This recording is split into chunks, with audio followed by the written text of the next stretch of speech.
কোরআন ও হাদিসের আলোকে জুমার দিনের ফজিলত ও গুরুত্ব।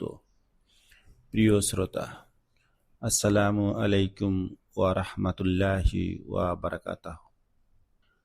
ইসলাম ধর্মে এমন একটি দিন আছে যা সপ্তাহের অন্যান্য দিনের তুলনায় আল্লাহর কাছে সবচেয়ে মর্যাদাপূর্ণ। সেটি হলো জুমার দিন। আল্লাহ তাআলার কাছে জুম্মার গুরুত্ব এত বেশি যে পবিত্র কোরআনে জুমা নামে একটি সূরা নাজিল করা হয়েছে। আল্লাহ তাআলা কুরআনুল কারিমে বলেছেন, হে মুমিনগণ, যখন জুমার আজানের আহ্বান দেয়া হয় তখন তোমরা আল্লাহর স্মরণের দিকে ধাবিত হও এবং ক্রয় বিক্রয় পরিহার করো। রাসূলুল্লাহ সাল্লাল্লাহু আলাইহি ওয়াসাল্লাম বলেছেন, সূর্য উদিত হওয়া দিনগুলোর মধ্যে সর্বোত্তম দিন হলো জুমার দিন। এদিনেই আদম আলাইহিসসালাম সৃষ্টি হয়েছেন, এদিনেই তাকে জান্নাতে প্রবেশ করানো হয়েছে এবং এদিনেই তাকে জান্নাত থেকে বের করা হয়েছে। আর কিয়ামতও সংঘটিত হবে এই জুমার দিনেই।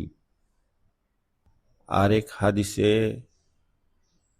নবীজি বলেন, যে ব্যক্তি জুমার দিনে গোসল করে, সর্বোত্তমভাবে ওযু করে, সুগন্ধি ব্যবহার করে, মসজিদে আগে যায়, খুতবা মনোযোগ দিয়ে শোনে এবং ইমামের কথা বাধা দেয় না, তার আগের জুম্মা থেকে পরের জুমা পর্যন্ত সকল গুনাহ ক্ষমা করা হয়।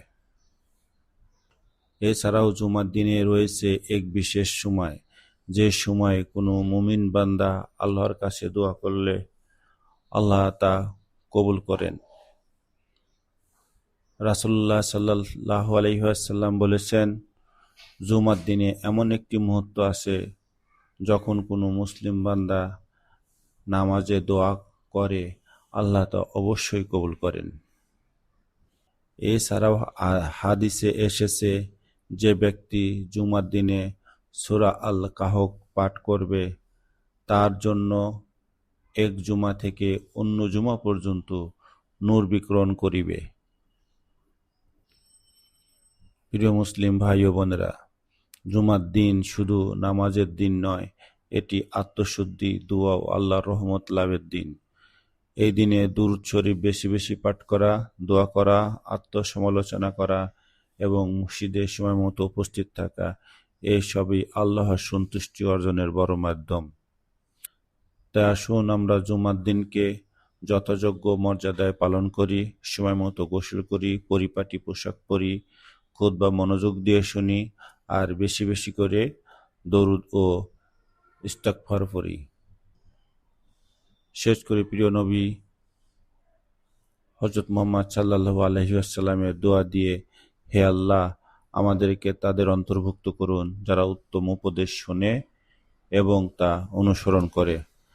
আল্লাহ আমাদের সবাইকে জুমার ফজিলত পূর্ণভাবে অর্জনের তৌফিক দিন। জাযাকাল্লাহ খাইরান।